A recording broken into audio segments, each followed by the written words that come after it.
Hello and welcome back to From Dial Square to Where. Happy 2020, everyone. I hope it's not too late to say that. He's always a bit of a cut-off date, and I always think it's around this sort of time, so I've probably just got it in the right sort of time to wish everyone Happy New Year. I'm joined by Ryan and Stan.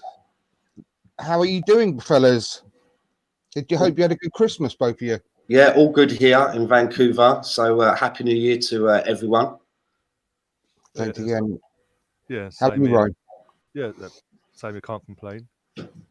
Obviously, Did you have a good Christmas? Yeah, I had a good Christmas. Obviously, other people we know of, their friends and family didn't have such a good Christmas. But yeah,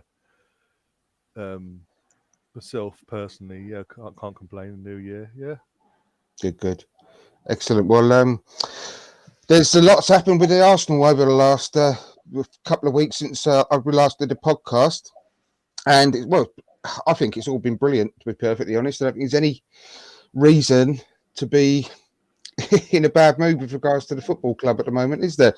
It's all been going really, really well. I think it's far exceeded my expectations when all talk of Arteta started.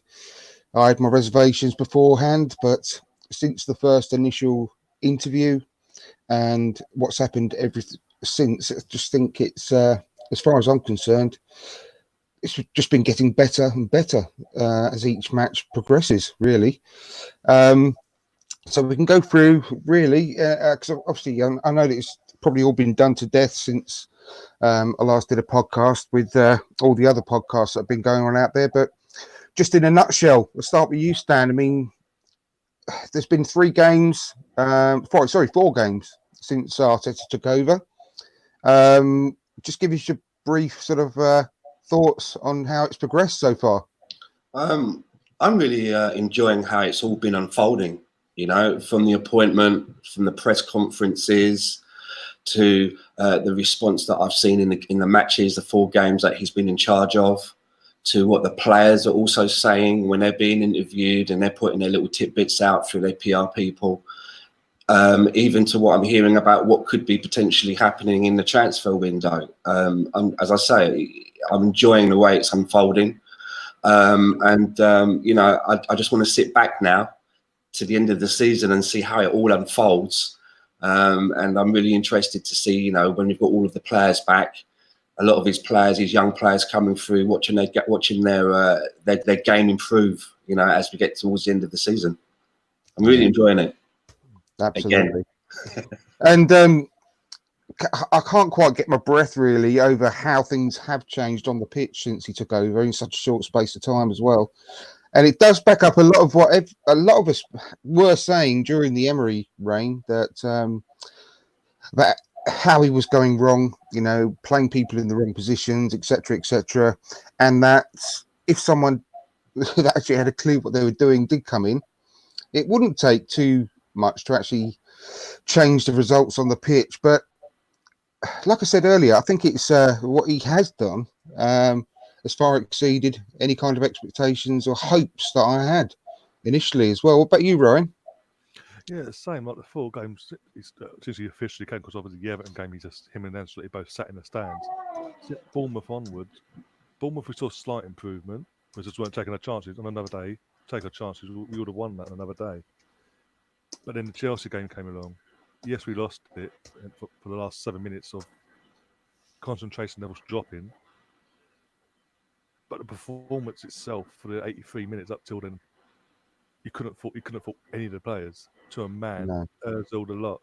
Ozil's been in every game. Ozil's actually doing everything Emery was asking or claiming that Ozil wasn't doing in the first place, which was tracking back, making tackles, getting involved. But Ozil's doing that now under Arteta. So, no, you said it. Playing your best players in their best positions. They're going to buy into. They're all buying into your ideas, and we are seeing the best out of them now. And yeah, we had a little blip on Monday night in the first half against Leeds. But what I liked to hear was not only what Arteta had to say, what Lacazette had to say, match day captain. That half time he came in and bollocked us for that performance in the first half. Because apparently he said before the match he was saying to him, don't do what you normally do and take these teams lightly because they will come at us. They're the top of the championship for a reason, and they did take him lightly. He didn't like it. He put in certain words how impressed he was, and suddenly second half they came out. It was a different Arsenal we saw compared to the first half. It was like the Arsenal we saw against Man United. We're attacking with intent. Every attack we looked threatening all of a sudden, and also defensively. I don't know about you guys, but defensively we've, apart from that 7 minutes against Chelsea, we've actually looked a bit more solidified, shall we say. We've got two clean. When was the last time we had 2 back-to-back clean sheets at all? It's been a long time, isn't it? A very, very long time. I just think I went on the excellent Arse Brothers podcast not too long ago. It was about whether the squad that we have is top 4 quality. And I said, this is before, I think Emery was still in charge at the time. And I said, well, I've never changed my mind on that. I think after the summer and the players we brought in and players that left, I still think that the quality of the squad is good enough. It's just the fact that we're being coached terribly, in fact, or whether we're being coached at all, because we've gone downwards rather than upwards since Emery joined. And I mean, my God, it just shows you what you can do with good coaching, with players that we thought we would have to get rid of, most of them, didn't we? Not too long ago, we thought, well, God, literally going to have to burn it down and start again. And it just shows you that we have had good players all along. I'm not saying we don't need new players. Of course we do, but the players we have are not bad, And Arteta's actually cope with a lot of more injuries as well, especially in defence. And who would have thought a few weeks ago that we'd be having Bukayo Saka at left back? I mean, just seriously, no one would have even considered it, would they? So, I mean, it's been doing fantastically well. And I think the performances in the league, like you said, Ryan, got better and better every match.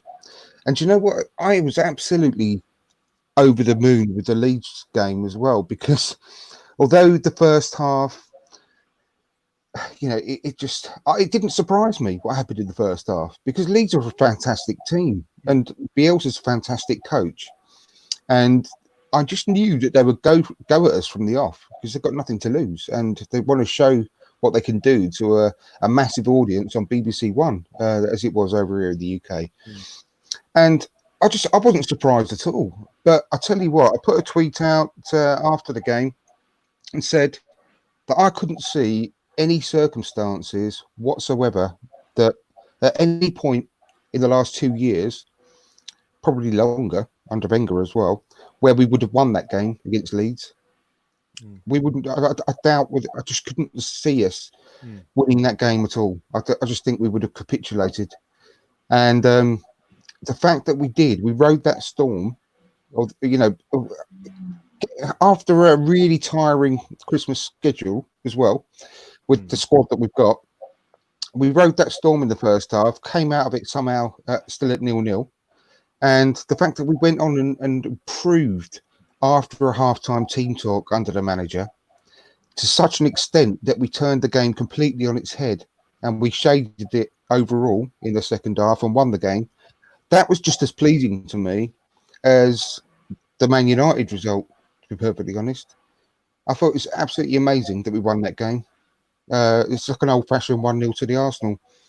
And it pleased me just as much as the Man United win. And I think in some circumstances, the performance before that against Chelsea was maybe even slightly better than the United one as well. But overall, we just ran out of steam against Chelsea, which showed at the end because of the increased training regime we've got and the way that we're playing now, the pressing game that we've got. The players just ran out of steam, and we've got just about scraped through it. But as each game progresses now, with regards to fitness, we're going to get better.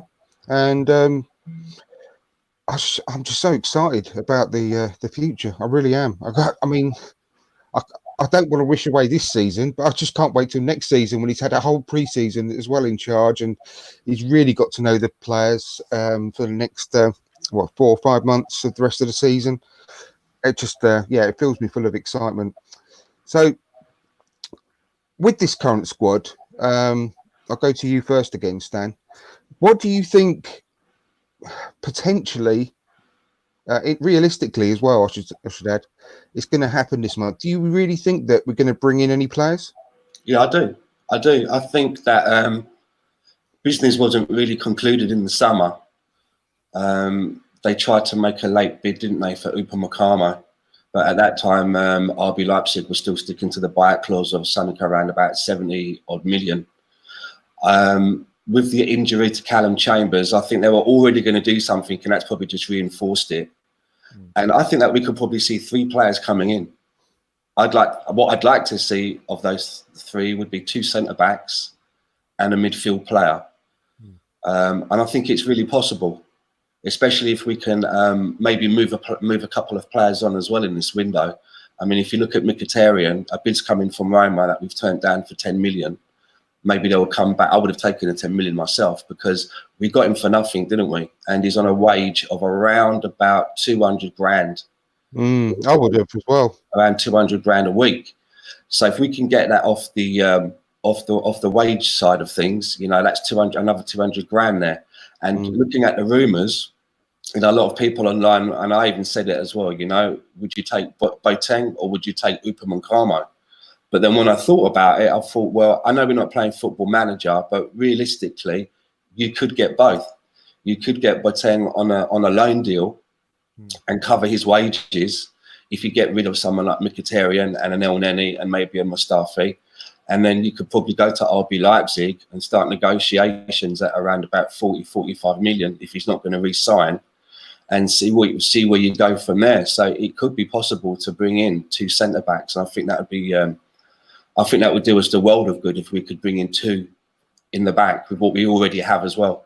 I think alongside and Upamecano, I think Boateng would be good for a 6-month deal, just to cover, like you said, to cover Callum Chambers, and his experience will be invaluable, really.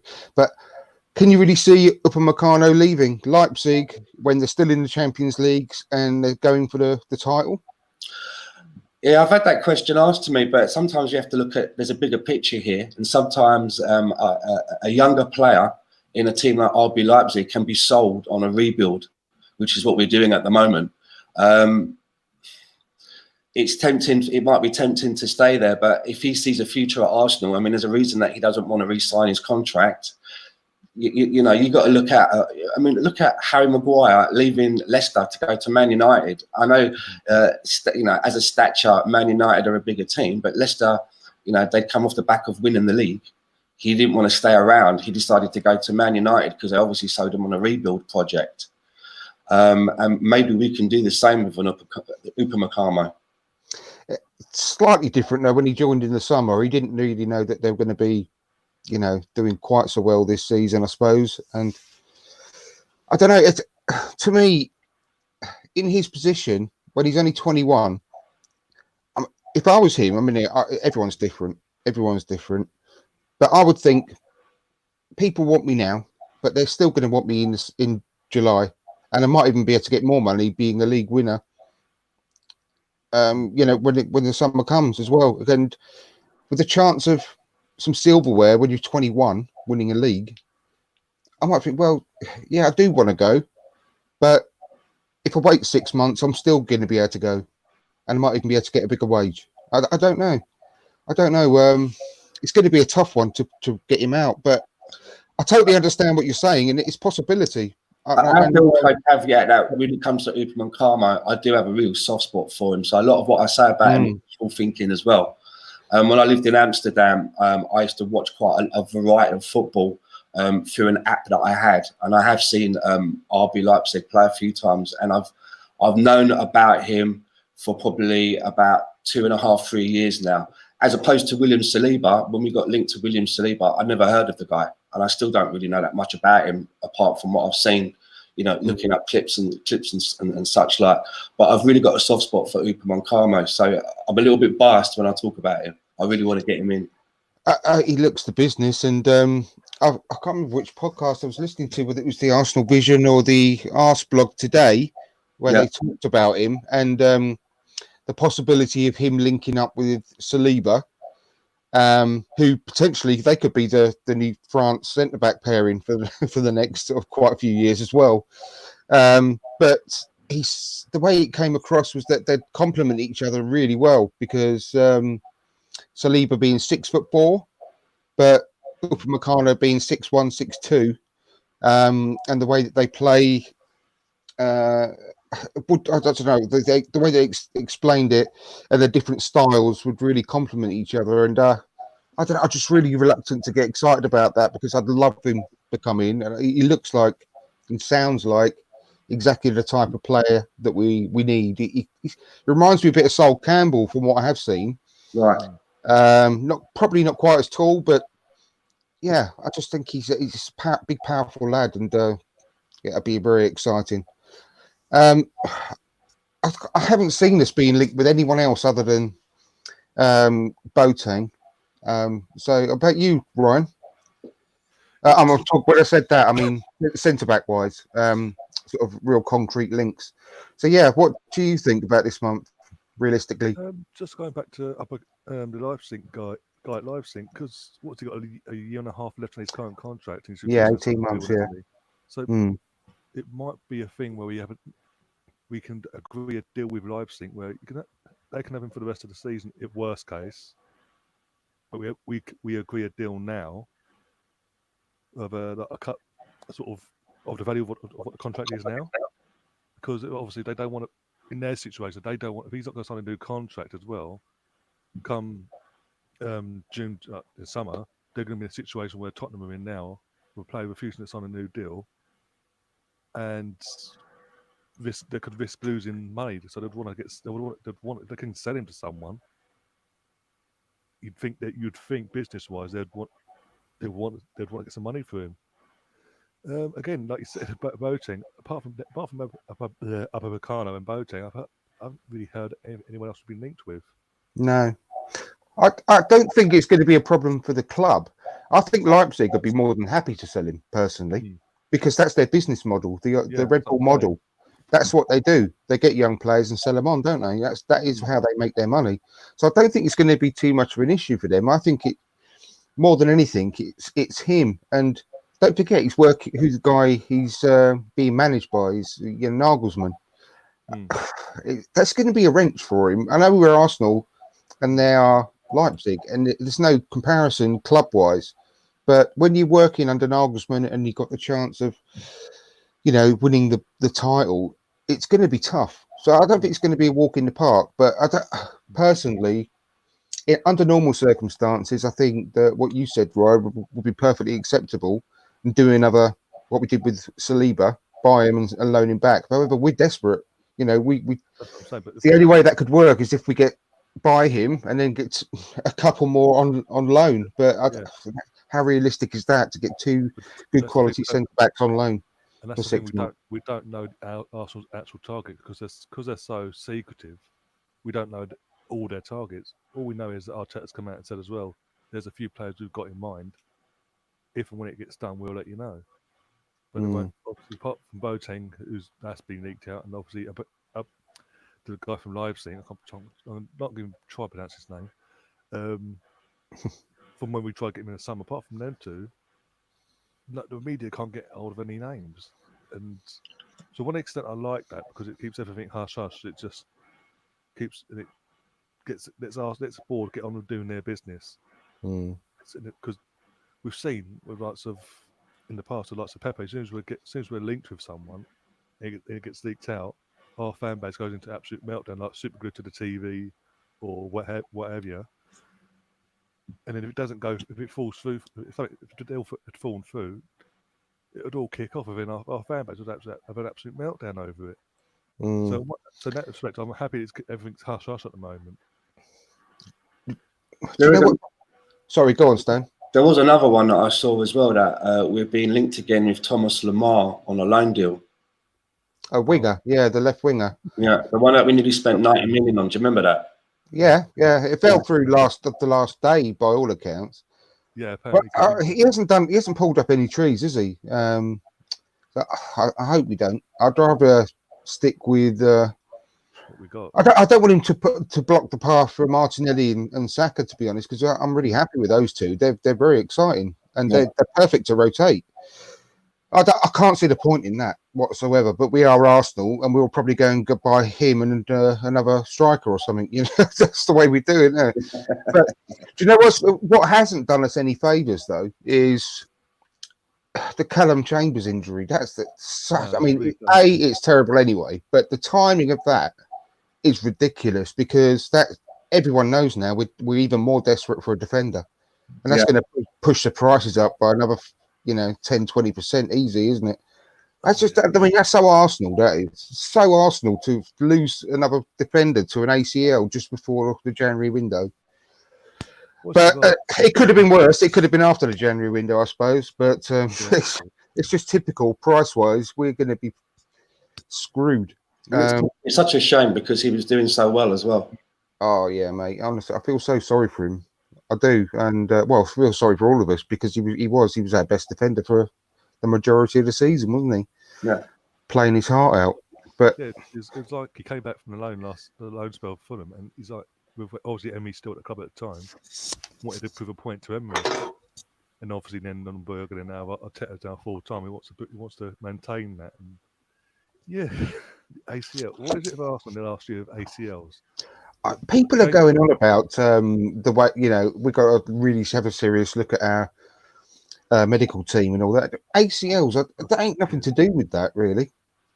That's just nothing but bad luck. It's just literally pot luck if it happens or not. When it comes to Arsenal, in the last 12 months though, 3 of our defenders. I know it's just bad. It's just purely bad luck. I reckon. I don't know. Arsenal though, it happened to Arsenal players though. No one else. No, don't be silly. I don't know whether you've listened to any of the special podcasts that the Arseblog have put out and the Arsenal Vision have put out about the banter decade we've just come through and all the stuff that's happened to us during this decade and the things that you forget, and some of it is just pure ridiculous, and it only would happen to Arsenal. It's things that have never happened in football before. It's only ever happened to us. Like a player been arrested for going into White Hart Lane with a knuckle duster in his pocket and being banged up for 10 hours. Traore, yeah. And a player like Kieran Gibbs being sent off when it was a mistaken identity that's never happened before with him and Oxlade-Chamberlain and all this sort of stuff. Just not being able to take Mkhitaryan to a game because of war zones. Oh, mate. It's beyond a joke, really, isn't it? But that's Arsenal. That is Arsenal. It's the way things happen. But we've got Palace coming up, and under normal circumstances, they're our bogey team. I'd be really worried coming up against Palace away. But the way we're playing, and I'm not worried about playing anyone now. And it's ridiculous so quickly, but it's a good time though because they're full of injuries, and apparently Zaha's a doubt as well. And I think they've got 11 injuries coming up this weekend. Well, I think he's trying to get himself a move, isn't he? He's new agent, so. Well, yeah. I mean, I'm really confident about winning that. Which, this is something Arteta's done at Arsenal. What in the space of just under 3-4 weeks. He's turned everything. He came into this club. Well, 2 weeks ago, wasn't it? 2 weeks. Yeah. The fans were in disarray. The club was in disarray. Players weren't playing to their full potential. He's coming straight within 10 seconds of his first interview. He's got everyone on side. The players are playing for the club, for the badge. And another thing that I've liked, home or away, that hasn't been done for a long time, is at the full-time whistle.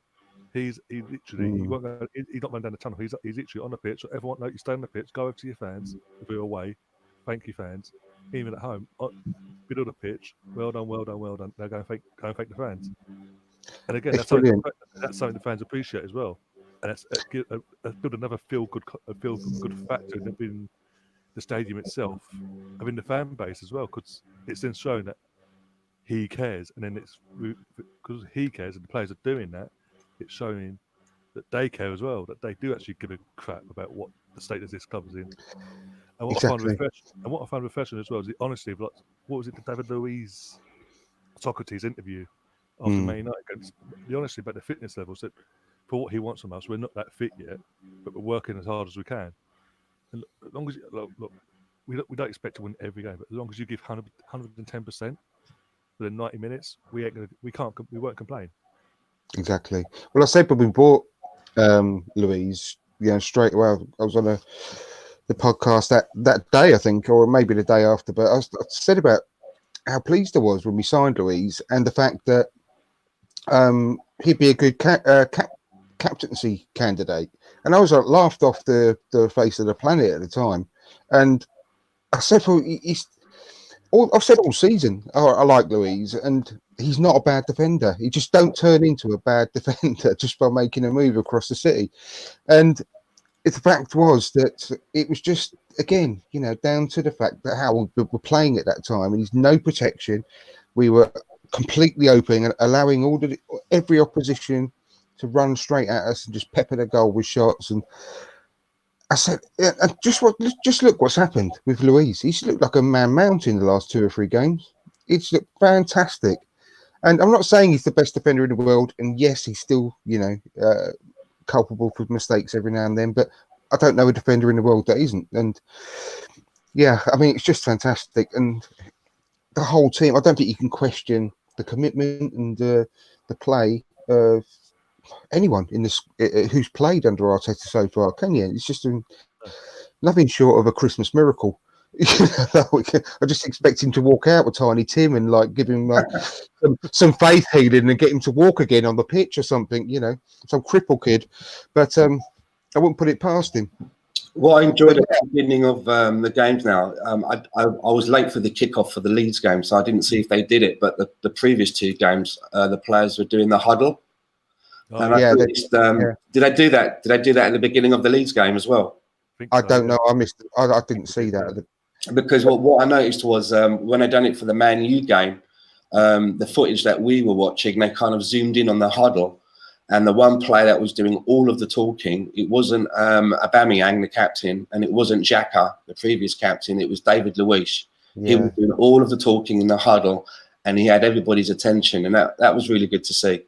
Yeah, exactly. I've seen it all. He's like a secret captain.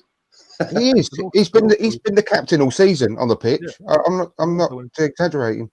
And when Saka came on for left back in the Man United game near the end, he's the one there when they're defending, talking to him, directing him, like, get in that position, cover that person, does it? And even turning towards the fan base and geeing them up, but really up near the end, trying to get the atmosphere even higher than what it was. Things like that. He's been doing that all season, though, and people ain't noticed because they've just been blinkered and say, "No, shit, it's the worst signing we've ever had." Blah blah blah. I've seen him do it since the first game he played, and because we signed him from Chelsea, because of his age, they write him off. Yeah, everyone makes mistakes at the end of the day. Everyone does. Yeah. No player is perfect, no matter what position they play. Everyone makes mistakes. We could have had Virgil van Dijk under Emery in our team, and he would have been making mistakes, and he would have looked like half the player than he is because of it's literally like open season, wasn't it? With the opposition in our half of the pitch, and anyone would panic under that kind of intense scrutiny. To be perfectly honest, come in and he sorted out the bench. He chose his first choice midfield pairing, which is Torreira and Xhaka. That's the strongest pairing he's got. Torreira, Xhaka. So sorry, go on. Literally, it's like we look so more comfortable, so to speak. I say this now, touch wood. When we got the opposition coming to attack us, we actually look solid for once. It's like this organisation, if one's staying back, one got pushed forward a bit more, and be a bit more involved in the attack as well. If necessary, they'll team up together. There's always someone protecting that back four now.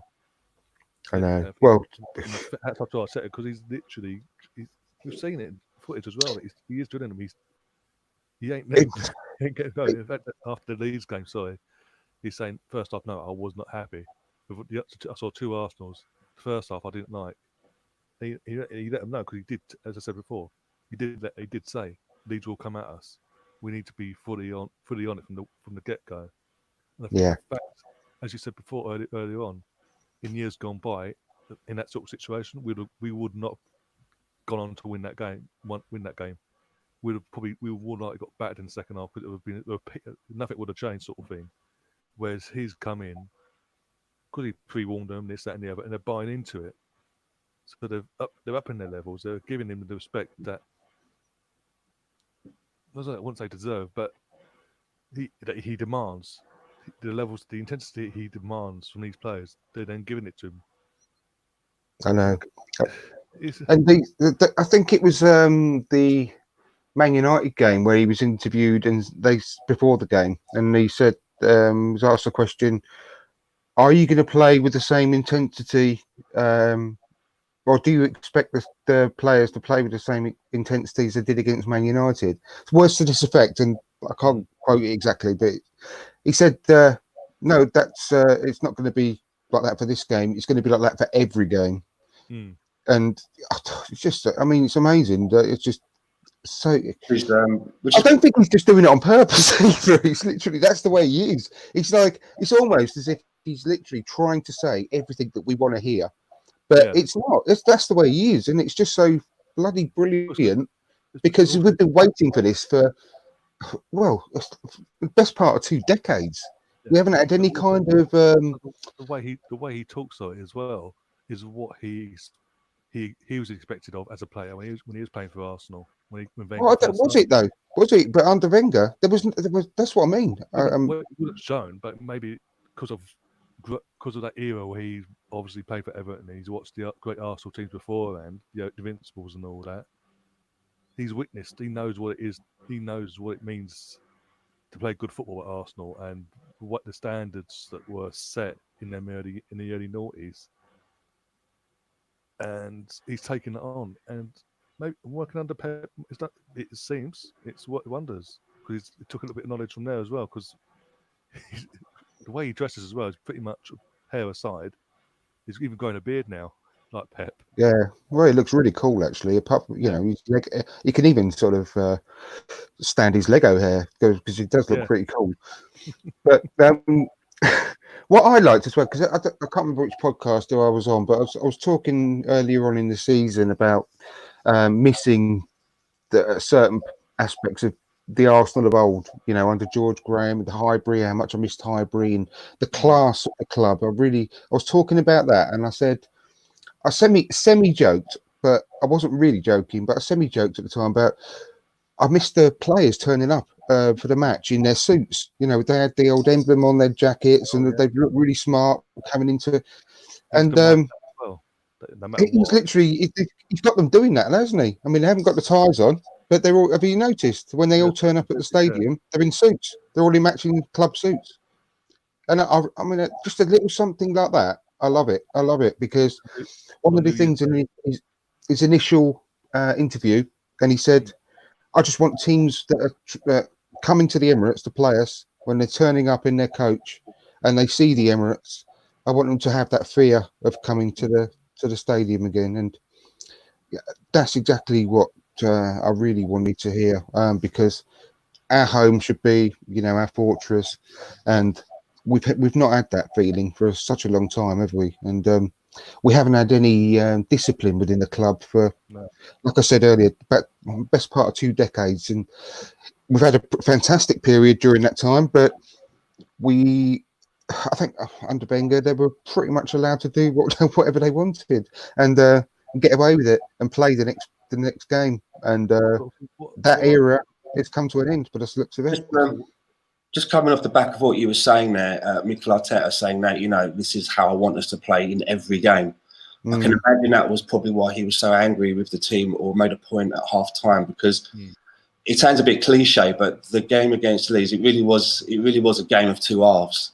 And if you look at that first half, it was almost like the team had forgotten everything that Mikel Arteta had told them, and they just reverted back to everything that Emery had told them.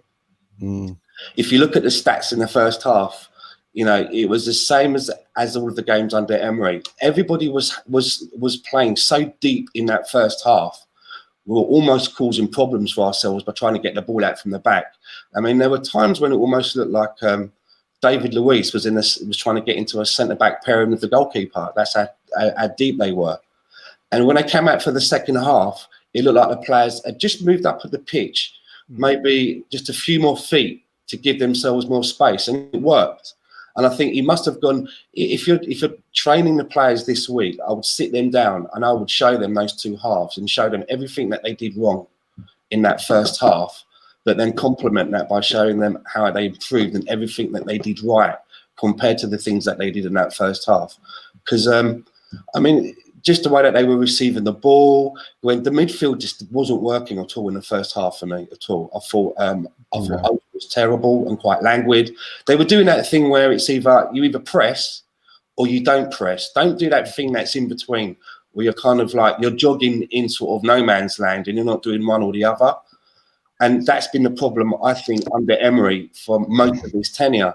But when they came out in the second half, they went back to doing everything that they've done in the Man United game and the Chelsea game. And that's what they've got to do. They've got to understand that they've got to keep on applying and doing it for the whole of the 90 minutes. And that's going to come with time. You know, it's about repetition. The more they train with Mikel Arteta, the more games they play, the more repetition, it will come naturally. But you could definitely see for me in that first half that they were kind of slipping back into the Emery way of playing football, which I didn't like at all. Well, what was talking about earlier about how happy I was with that game and the win. What I forgot to mention, which is the most important part of it, really, what was pleasing about that was the way that they reacted to his halftime team talk clearly. And it immediately makes me think of the Europa Cup final. And we went into that halftime in the Europa League slightly ahead on points against Chelsea. I reckon was just slightly shaded that first half. We went in as a slightly better team, and we'll come out and within what was it, a minute or two, we lost the goal immediately, and we just completely capitulated. And I said I was ranting at the time on the podcast and saying, you know, this is why you spend the money to get the best coaches in. This is where they really earn that money. In the half time in a major European final, and whatever they do then is the difference between losing or winning a game like that. And what the hell must have Emery said to them during that halftime team talk, where we go in as a slightly better team and we come out and lose 4-1? And I was just infuriated because that's why that is not earning your 8 million quid a year or whatever he was on. So that's why I was so delighted that we won that FA Cup match against Leeds, because we were just appalling that first half. Yeah. And the way that we transformed the team by his halftime team talk was just brilliant to me. That was absolutely brilliant. And it wasn't the best game to watch, no, but it was probably one of my favourite wins for a long time, just because of that. And I've got visions of him going prime John Sitton now in the half time, telling players to bring their dinner with them. Yeah, no, exactly. But I mean, whatever he said, whatever he did, he didn't mean it. But I was just about to break into song. But no, I was very happy because we need that. We've needed that in this club for so long. And that's why I was really pleased about it. And if he has got a nasty side to him, I'm glad that the players got to see it early on in his tenure. You know, that we've got on a long run and everything's been all hunky-dory. And then when they don't pull their socks up, then he kind of loses it a little bit with them and everyone's a bit shocked. I'm glad that it's happened early. So players they know now what the boundaries are, right? They know now, you know, how far that this guy's going to sort of like let things go. Yeah, exactly. Well, Terry, one of my favourite question asker, Terry Mancini. I don't know if you can see you've got the comments on your screen. Yeah. Do you think we should re-sign Giroud? No. Would give us another option, and he's so slow he could play until he's 70. The idea of an old age pensioner scoring against Tottenham excites me, and Wayne Rooney. And then he's got Mikel has been fantastic. Makes me feel sorry for Emery. Despite spending thousands on Grecian 2000 and teeth whitening products, you find out your ex is dating Brad Pitt. So, exactly. Well, I reckon he probably got those on expenses as well, which makes me even more angry with him, to be perfectly honest. But one thing that annoyed me about the match was on Twitter afterwards that people I saw not one, not two, but quite a lot of people slating Rob Holding and calling him out, saying he's shit. We need to get rid of him. Blah blah blah blah. I know that really annoyed me because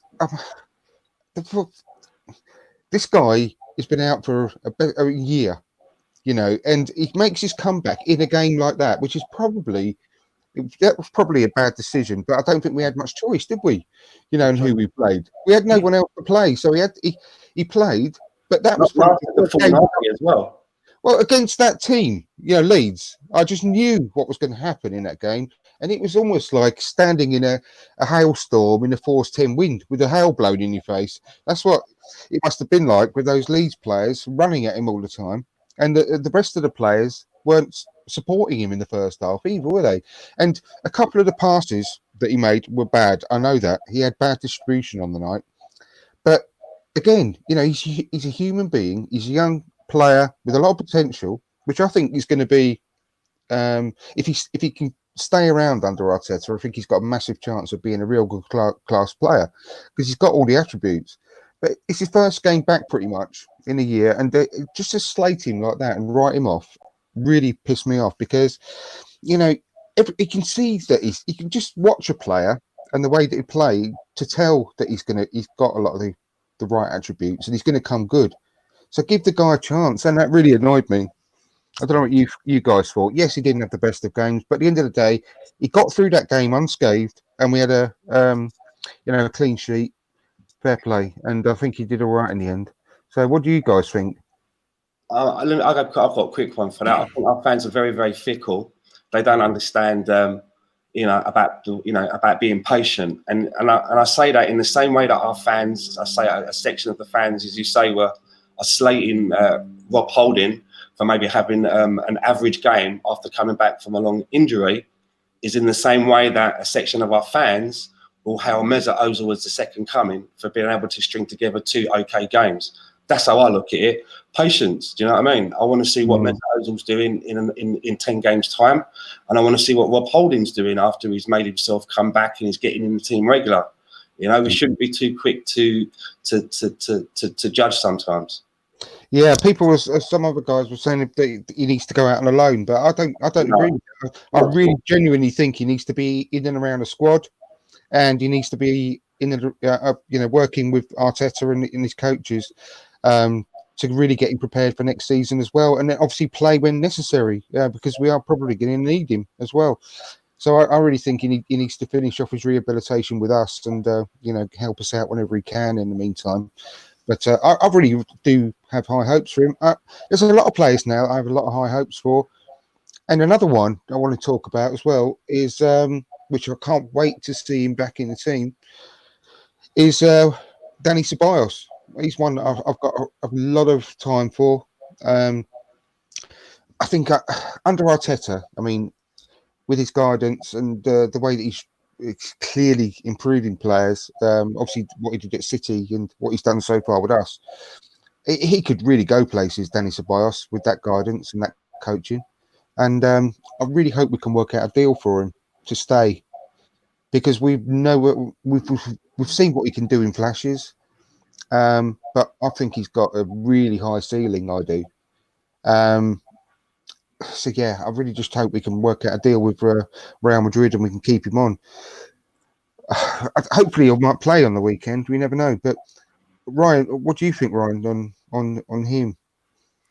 Because he's been written off and forgotten about by a lot of our fans already as well. It's like you said, but you both said before. Our fan base is so fickle; it's unbelievable. But Mustafi could have to, for example, Mustafi will get slated for the Chelsea goal, the winning goal. But if he'd made a tackle or whatever, oh, he's the best thing since sliced bread, also forgiven, they praise him up, and until he makes his next mistake. So it's like, it's like the same for anyone. Aubameyang could go for a dry spell of not scoring goals. Oh, that's it, get rid of him, he doesn't want to be here, Mm. And then when the media leak out rubbish about him wanting to leave, he's having to come out himself. No, that's absolute rubbish. I'm happy here. But until he says that, oh, he's not saying something. He's not saying nothing. It's true. It's true. It's true. This is the same media that have been done for so many bad things in the last 25 plus years themselves, and but our fan base is so yeah. It's on black and white. It must be true. Mm. I'm sick of. I'm actually It's sick infuriating, I know. I don't feel. One thing about our fan base I'm sick of. We just believe anything.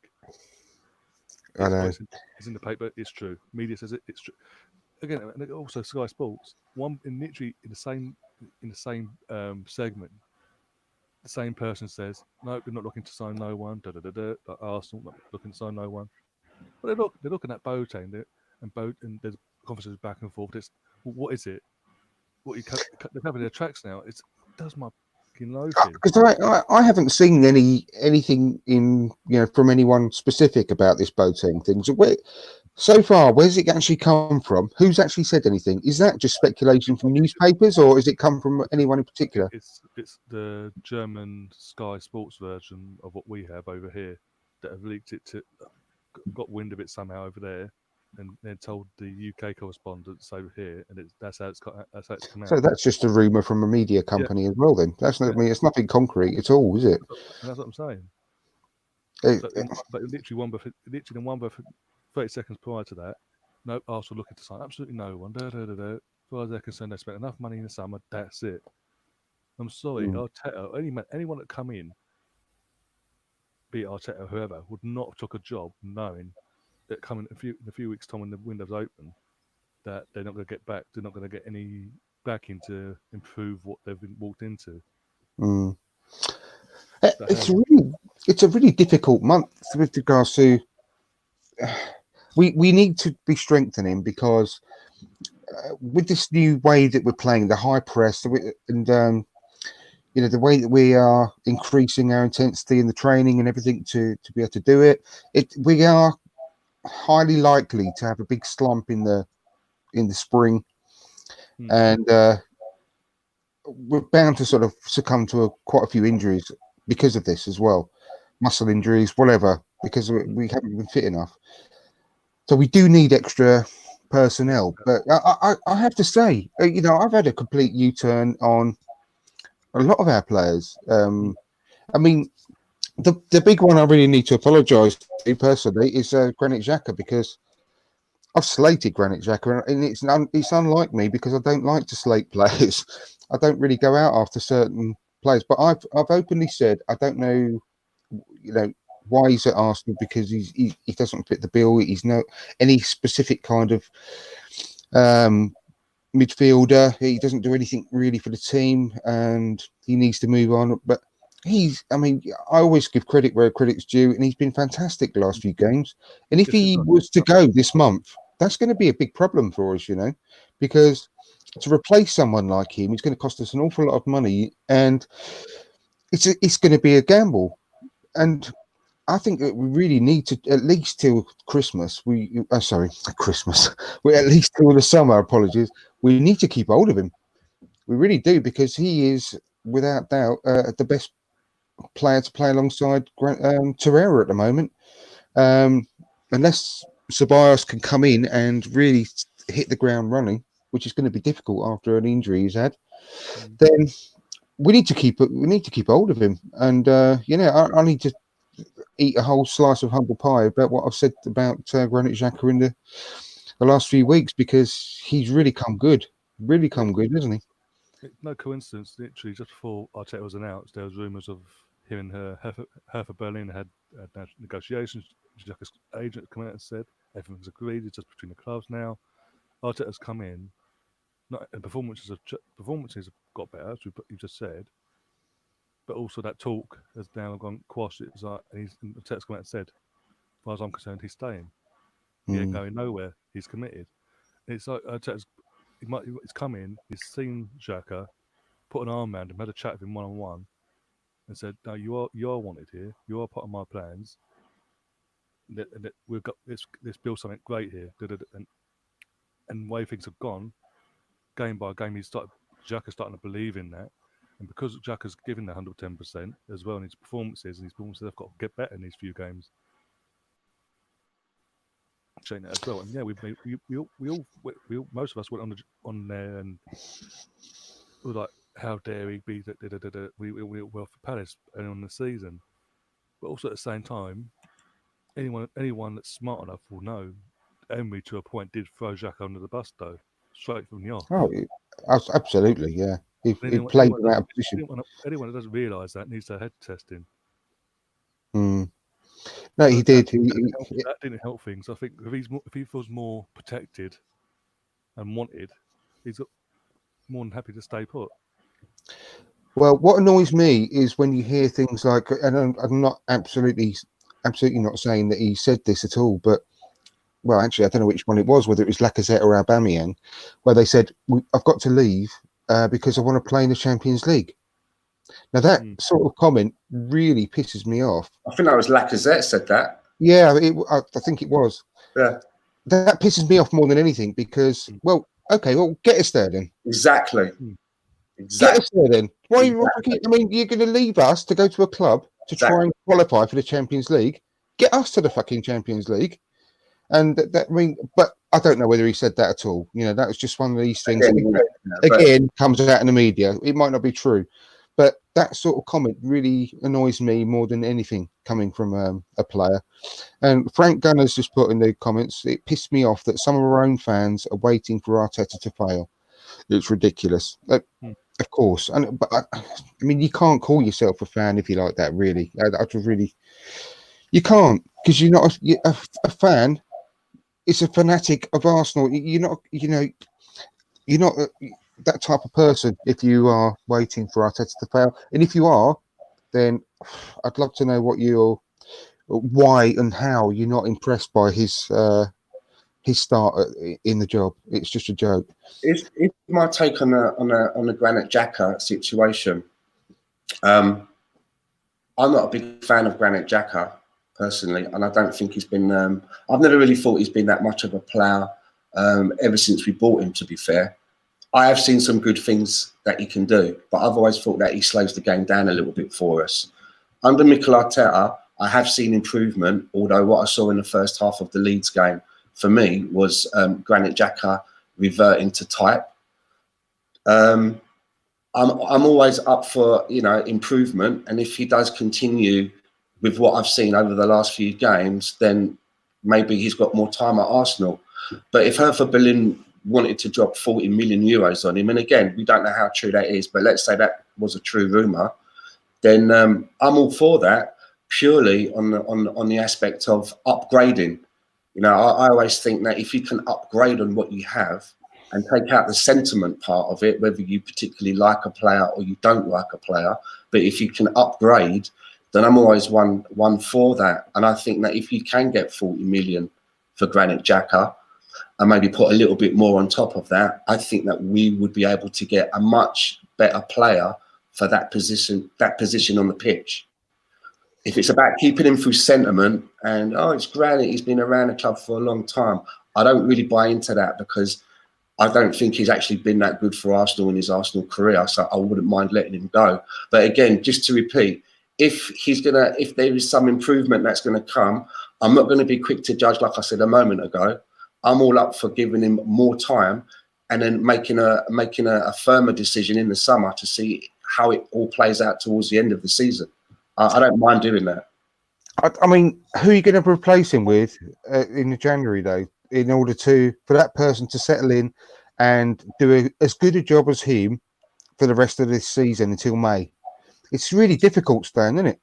I'm totally happy to replace him with a better player. I agree.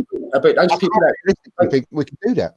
I know, but those people that do all of the transfer stuff, who work out contracts and approach clubs, their job doesn't start on the 1st of January. And they don't, and they sit around for the whole year just waiting for the window to open. You've got to think that you're looking at least a couple of months ahead, and you're looking at the squad and you're thinking, well, can we get an upgrade on this player?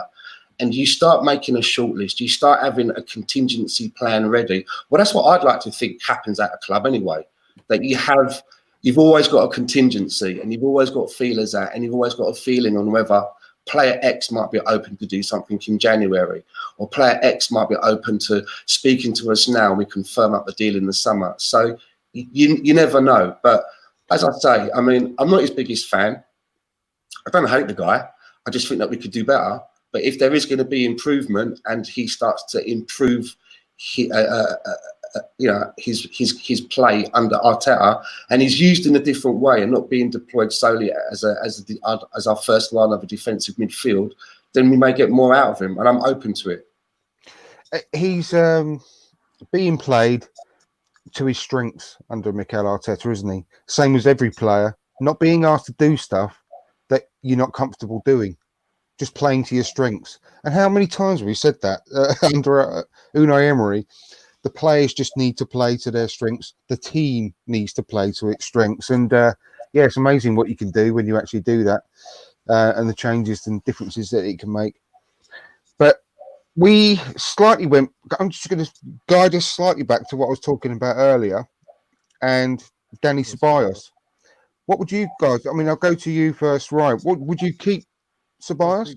I'll definitely keep him, yeah, because there is, as we've discussed on my channel and on here before, there's a player there, and under the guidance and coaching of Arteta, there could be even a better player now that can adapt quicker to the league and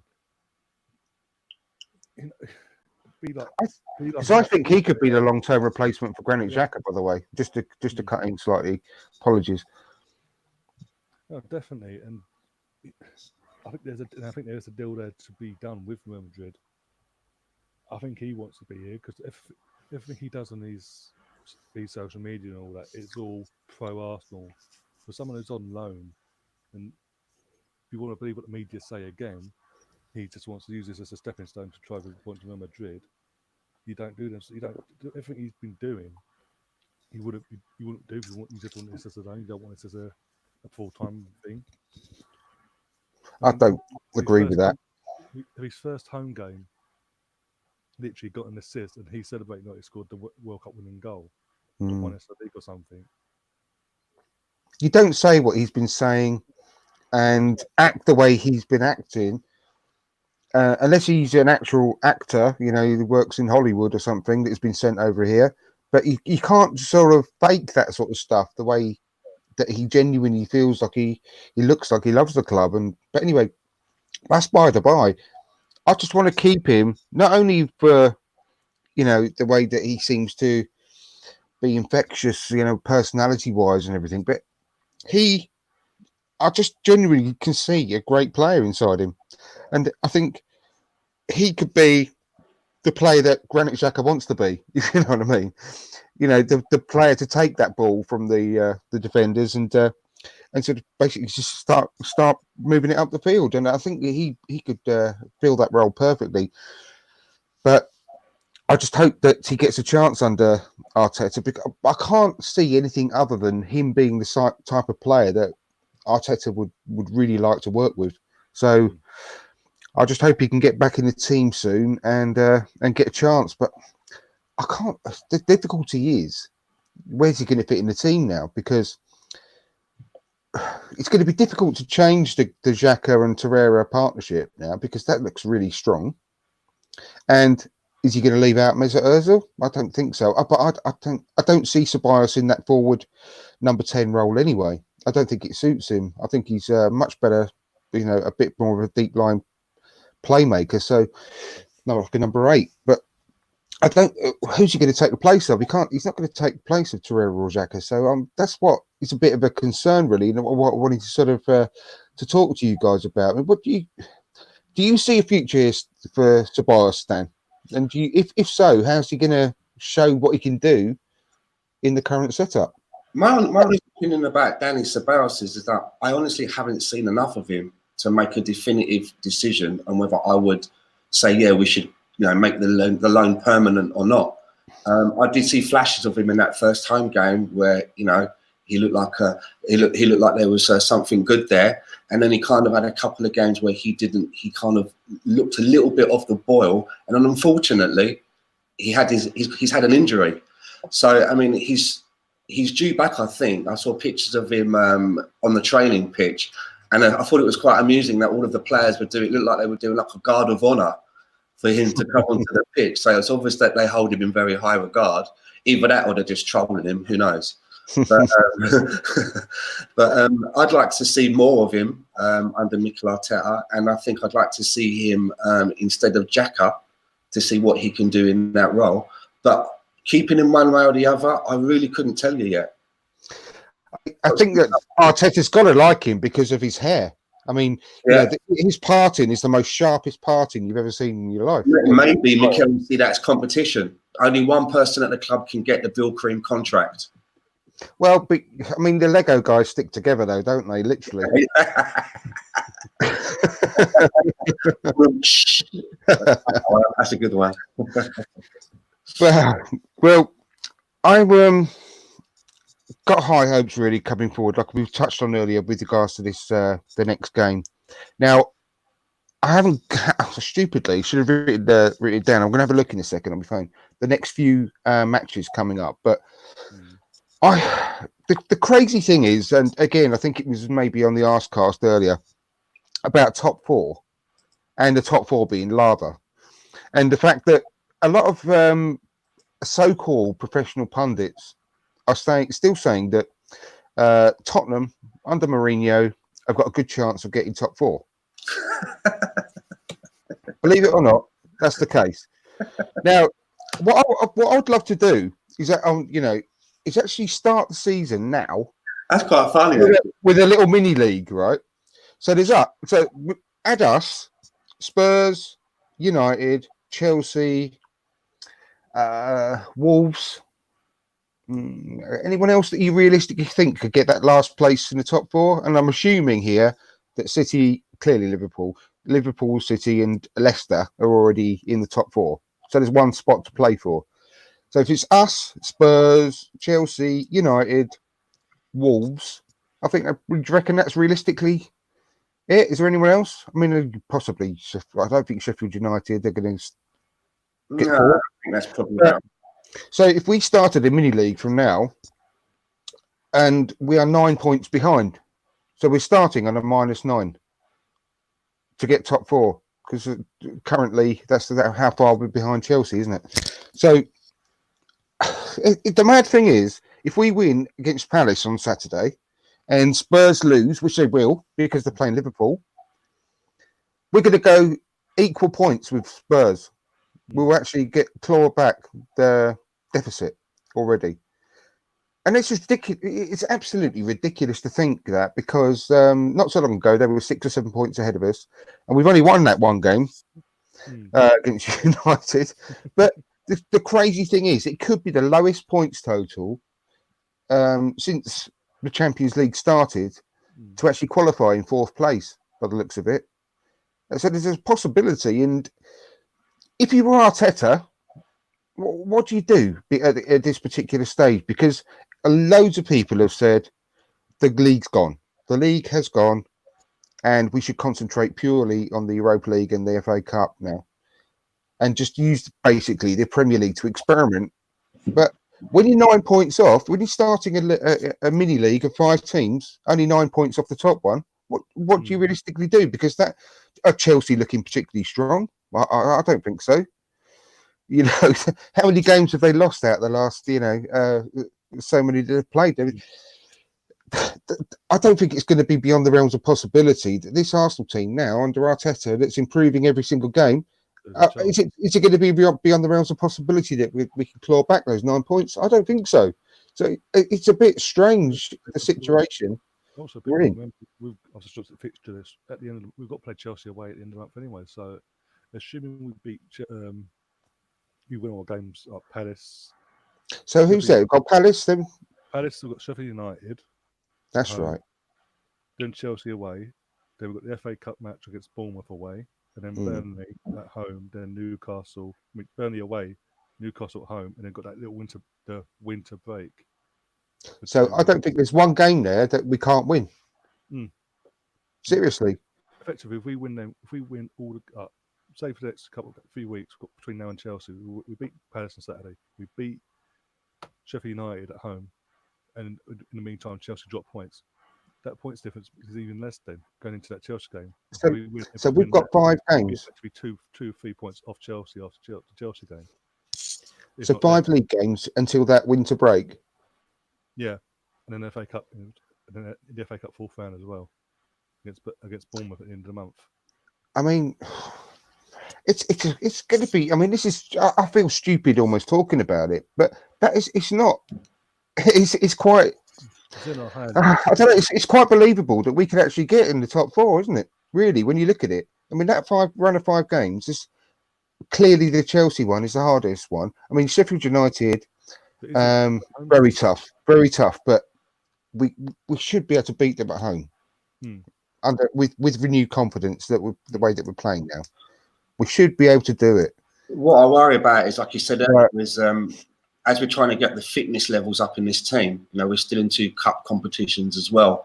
How long are we going to be able to go before we start seeing, a lot of tight legs? And depending, that's the basis. That's my question.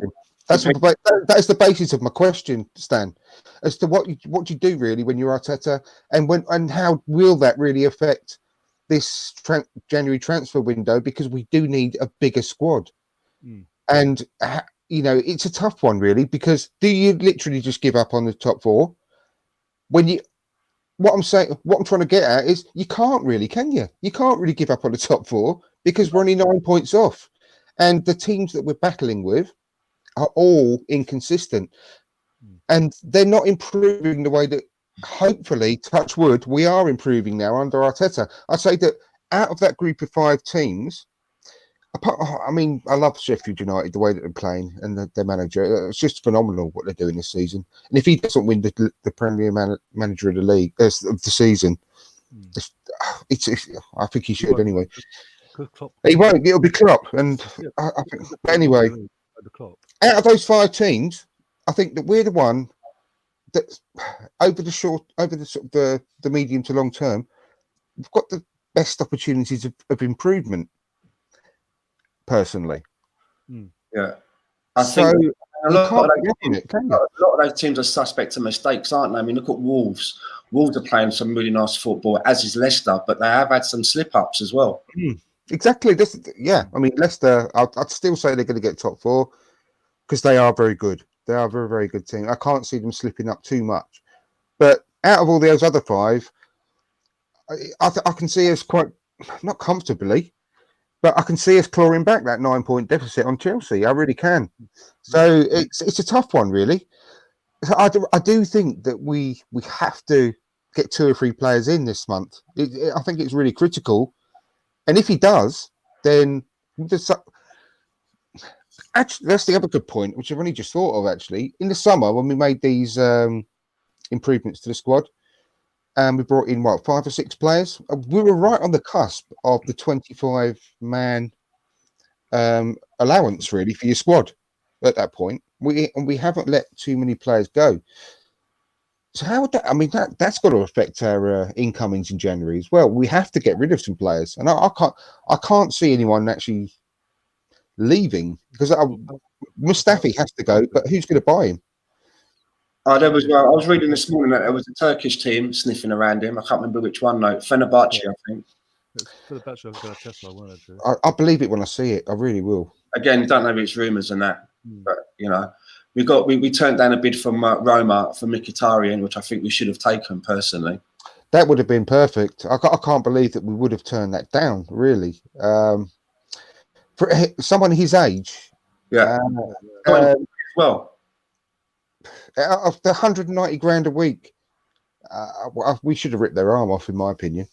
Yeah, I mean, I would have actually got rid of him for nothing, as long as they took his wages on and got him off, on a permanent basis. And El Neni on loan, or did we sell him? On loan. Okay, so you never know, there could be something happening there as well. AC Milan apparently were asking around him, but again, media rumours. Yeah. Wow. Gazidis owes us one, so fuck him, you know. Get him to get him to buy El Neni off us. That'd be fantastic. But I realistically, I can't see us selling unless it's a surprise that comes up. Yeah, maybe Mavropanos if someone came in for him.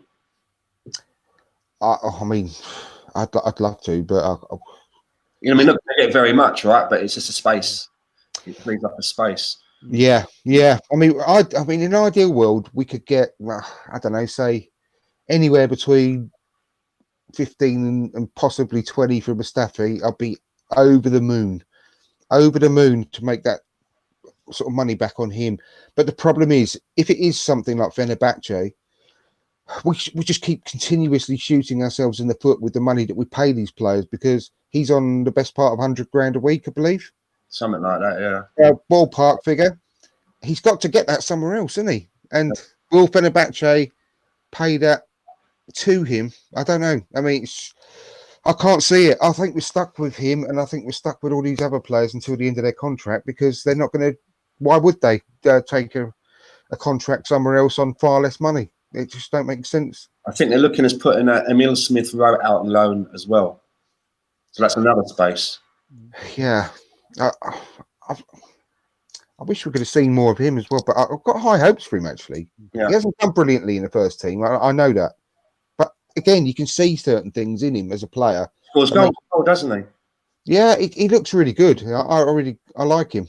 I do like him. So, yeah, I think that he'd be an ideal candidate for a loan. I don't know what to do with Mavropanos. I don't know. I just don't. I can't see that he's got the quality to. But I hope to be proved wrong with every player. But I've definitely not seen enough of him. I heard he's having a nightmare in the under-23s, like a terrible time at that level. He wasn't playing, and that's why I couldn't understand why he got back into the first team on the bench the other week.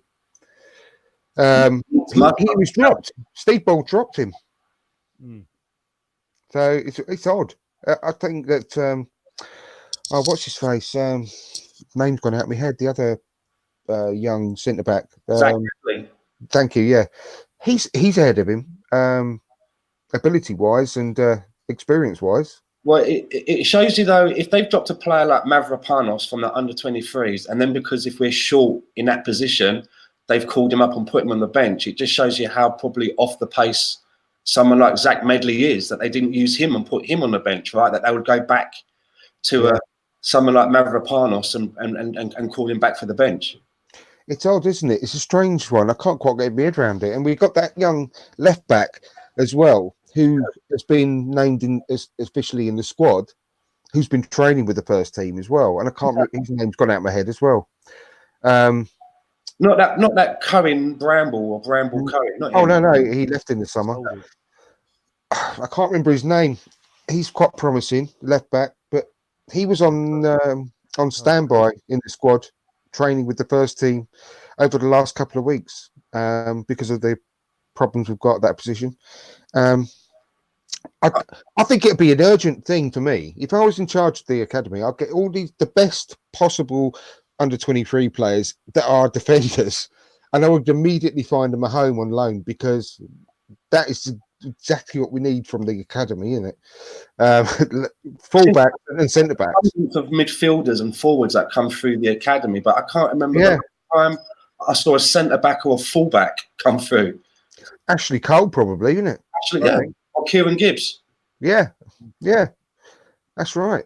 I like Kieran Gibbs. It's a shame. I had high hopes for him as well at that point. But so I'll definitely try and get Medley, Mavropanos, and I can't remember the guy's name again, the left back. I'll get them on a loan urgently if I was in charge, just to try and get them ready as possible, or find out at least whether they probably got a chance of being ready, or whether we should just cut our losses.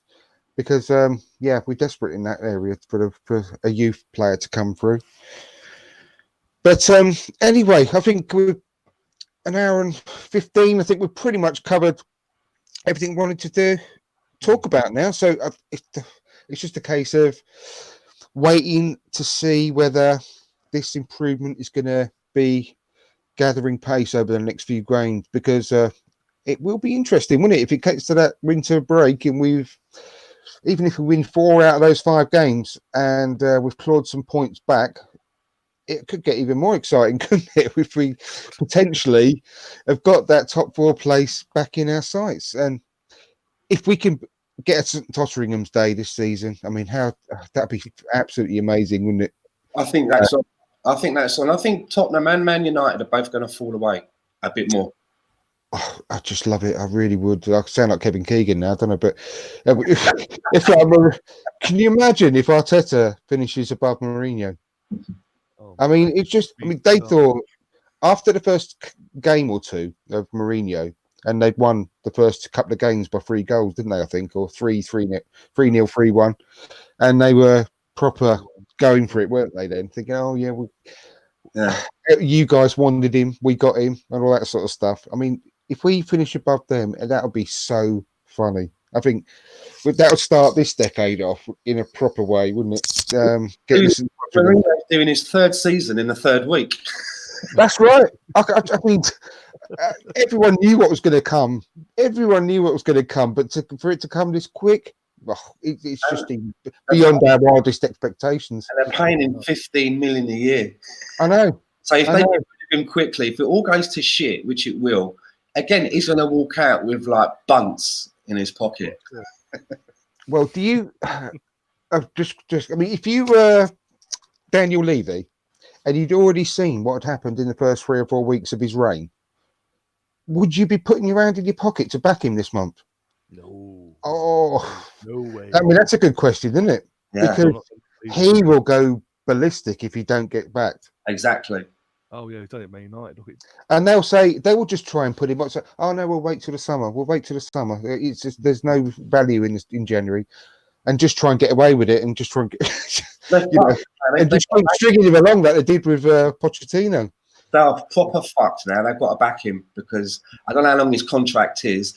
You know, they've got him for at least. I mean, it's Tottenham, right? They hate the payout. They've got him for at least a season. He signed a 3-year deal, didn't he? Yeah. And not only was it 15 million, but he was guaranteed to be always at all times 86 grand a week more than the highest paid player. That's amazing, isn't it? couldn't make it up. Yeah. You couldn't make it up. But then they think they got the best deal. So I mean, if we could finish above them, that'd be almost like a trophy this season. It'd be amazing. And mate, even if we finished like 16th and they finished 17th, I'll take that. We've got St Totteringham's Day. Did you see that poll that they did on Twitter? They got hijacked. They were like, "Do our best." You know, they're doing. The striker. Yeah, the striker, Peter. Yeah. I had to hold my hands up. I did partake in that vote. I haven't seen it. I only heard about it on the Arsenal Vision podcast. We are the kings of hijacking that type of thing, aren't we, Arsenal? Another one. It was from official Tottenham because obviously they didn't have anything to talk about. They put this post out, and it was like a graphic flicking through all of their kits, and they wanted their fans to tell us what your favourite kit is. And I'm like, is that all you have to talk about? Fantastic. Well, let's see how it goes then, because I can only speak for myself, but I'm really excited about it. And I literally can't wait till the next match now. Is it home or away? Away. Yeah. And like I said, under normal circumstances, I'd be worrying about it, but because they are a bogey side. This fixture, the fixture that I ever saw Arsenal play in the flesh, it was Crystal Palace Arsenal. Was it? Yeah. My first ever game was Crystal Palace Newcastle because my dad was Newcastle and wanted to get me involved with Newcastle. And then the following week, he took me back again, and it was Crystal Palace Arsenal, and that's when I actually got hooked on a team, and I chose Arsenal. Fantastic. I could bet he was chuffed to bits. Yeah, and it was Liam Brady. It was one of his last. Well, your dad's Liam Brady. I was good. No, brilliant. I would love to have seen Brady play, but I started supporting in, I think it was the year he left, 1980. Right. I think he left the club in 1980, didn't he? Yeah. After the FA Cup final, I think was that his last game, the FA Cup final? I think it was. That was the season. That was my first season seeing him play. I think it was either 79 or 80. Yeah. Yeah, I think because I just missed him because that's the season I started supporting when I was 7. So yeah, but I'd love to have seen him play. Well, obviously I've seen him on video, but I've never seen him live. But yeah, great player. What a great player he was. But yeah, anyway, I really appreciate you guys coming on. Thanks ever so much, and I hope to see you again soon. Thanks to everyone watching, Frank Gunner, Terry Mancini, etc. And happy New Year to you all. And let's say, I think we could. Well, no, I ain't going to say it. I ain't going to say it. I'm going to. But fingers crossed for a good win on the weekend. I mean, 3 on a trot. How long ago would that be? Blimey. Another clean sheet. Yeah, I mean, I do think I'm going for 2-0. I'm going for 2-0 on Saturday. I'd like to see a 3 or 4, but I'm being greedy then. I don't know, really. I reckon we'll win 3-0, personally. I think so. I think we're on at the moment. The good thing is, like I said earlier on in the show, I'm pretty sure I heard that they've got 11 players out and potentially even Louis Zaha. I keep saying Louis Zaha. Zaha. I keep getting, but I hope he's touch and go. So if he's not playing as well, then oh my god, that'd be brilliant. Brilliant. Anyway, happy New Year to you all. Thanks again, and look forward to seeing you very, very soon. Take care. Come on, you Arsenal.